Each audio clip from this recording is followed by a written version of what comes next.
It's always tea time at Harney & Sons.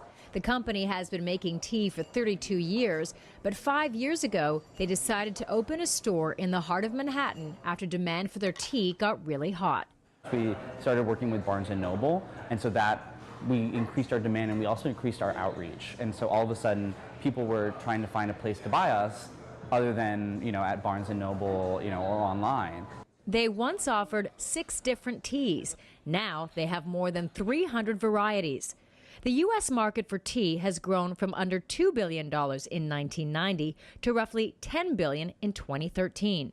At the same time, coffee consumption hasn't been growing much. To capitalize on the tea trend, Starbucks bought tea retailer Teavana in 2012 for $670 million. I think that the Teavana purchase will be a complementary transaction.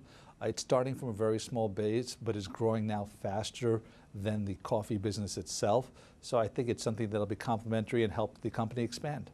Black tea is America's favorite, followed by fruit and herbal varieties.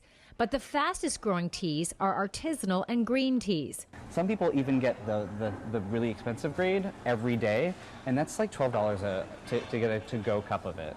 Americans consume over 40% more green tea than they did in 2000. Their medicinal properties seem to be a big part of what's driving demand. A cup of hot tea. That's how most people around the world like to consume their tea, but not in America. More than 85% of the tea consumed in the U.S. is chilled. Americans also prefer tea bags over loose tea.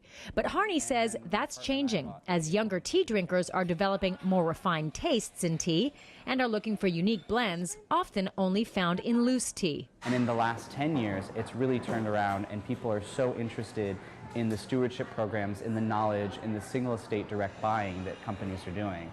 In an interesting twist, demand for Harney & Sons teas isn't only coming from the U.S. It also sells its teas, often sourced in China, but blended in the U.S., back to high-end stores in China. Karina Huber, CCTV, New York.